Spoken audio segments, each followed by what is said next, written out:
Hello, my name is Laura Lamonto. I am a licensed professional counselor and I'm also a licensed clinical drug and alcohol counselor. This channel is called Courage to Change. I hope you become a part of the community. I hope you email any questions or discussions you might want to add, and I can email you back within a short period of time, and we can see if there's anything I could continue to add to some of the topics that I've been talking about. Today's topic is going to be on the anxious avoidant um, attachment style. And I think it's an important attachment style because at this point, many people can get diagnosed with different things, whether it be personality disorders, borderline narcissism, maybe ADHD, or have the trauma, the PTSD trauma that has caused some of this attachment style. So basically, with an anxious avoidant, there's these extremes, okay? A lot can be developed from childhood, could have been your family connection, the way that you were shaped in your home, but it doesn't have to. It doesn't have to be that that's where it started. It could have started in an unhealthy relationship where you were always on your toes, okay? The idea with the anxious avoidant, it could be called fearful avoidant, it could be called dismissive anxious, it could be called disorganized, okay? So what happens, it can be very contradictory. Yeah, it becomes this swing, okay, of attachment with people that you might not feel safe with. So the idea that happens in childhood or in a romantic relationship or even any kind of relationship, one side of you feels safe and the other side of you feels fearful. So the swing constantly goes to safe and fearful. And how do I bring the balance in this relationship? How do I organize it? Because it is a disorganized relationship. So the idea that happens is if you are anxious, which would be your hypervigilance, your anxiety driven, you might overcompensate, you might over accommodate, you might tolerate things because you need to make the home or the relationship feel more safe. Okay, you might go overboard by doing things, a people pleaser. You might swing this way where you're very, very invested, over invested, and you go this way, okay, where this makes you maybe feel like, they're not going to leave me, they're not going to abandon me.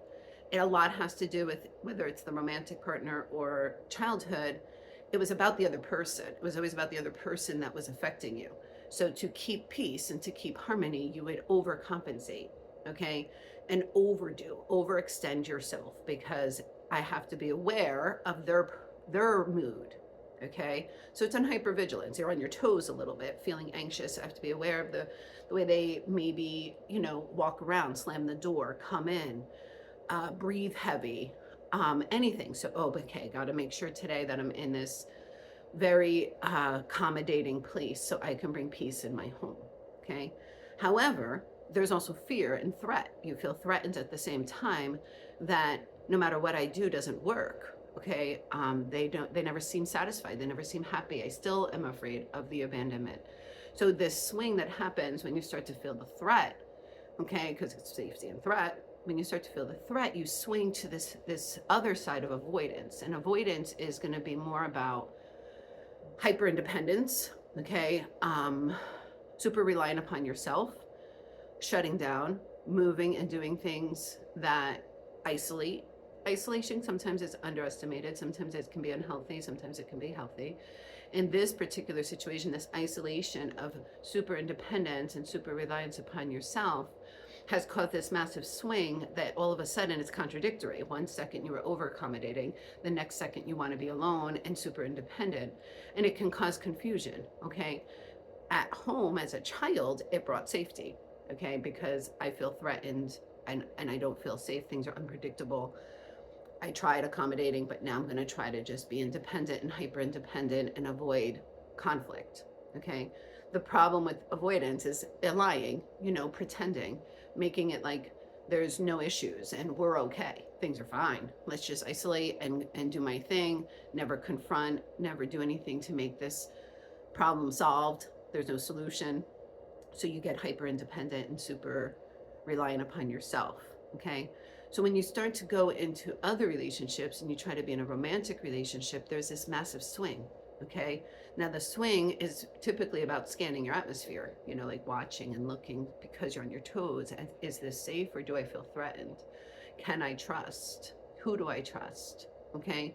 The idea of this particular topic today is just to bring awareness, what it looks like and how it looks when you start to have this swing. Okay, this swing will occur and you might feel disorganized. You might feel in your head, what the heck's going on with me? I 1 second I'm happy, next second I'm super independent, 1 second I'm accommodating and I'm overextending, the next second I want to be by myself. I feel like I have this swing, which might again feel like a personality disorder. And maybe it is. Maybe I'm not going to diagnose you. I don't know. You would have to get an assessment with some of those things. But attachment styles that have anxious and avoidant have similar contradictory. They contradict each other. It's almost a false self. You don't even know who you are in a relationship because one side people pleases and one side isolates, and then you don't even know because you're always scanning what is it about the other person, what is it that I have to decide if I trust or don't trust, what is it that I have to do to feel safe because I feel threatened.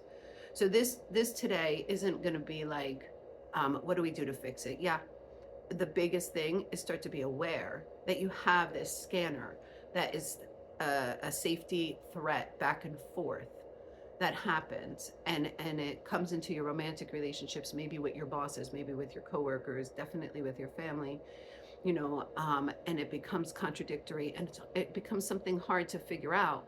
So people come to therapy, wondering usually at this point, what's wrong with me? I feel, disorganized. I feel all over the place in my head. So be compassionate to yourself as you learn and become aware. Awareness is the beginning of change. So this is a channel about courage to change. Okay. So be aware that the goal is be aware. I need to start minimizing and being more about myself instead of about always scanning someone else's behaviors or always scanning someone else's mood, and being vigilant to that and then swinging back and forth. Trust is huge. So it's really coming down to now just minimizing the swing if you can start being aware of it. I know it's about safety and it takes time. It's very complex. This isn't something that's simple because 80% of what we do is unconscious. So you learn this as a coping skill, and 80% is unconscious, 20% of what we do is conscious. So that 80% that's unconscious are some of these behaviors. Let's over accommodate and then isolate and super independent. So it's just to bring it to your awareness so you can start taking time to say, maybe I need to contemplate maybe I'm an anxious avoidant attachment style and it developed from some form of trauma, and how now can I just minimize the swings? Okay. And again, the beginning is just knowing there's a swing and there's this hypervigilance. So I'm going to end on that. Again, click the like button, click the bell or the subscribe, look at my email, okay, and decide how to connect on my email. If you have any questions, I could either coach you through it or we can set up some kind of appointment. I'll try within 24 hours to respond. And I hope you become a part of the community. Okay, have a good day.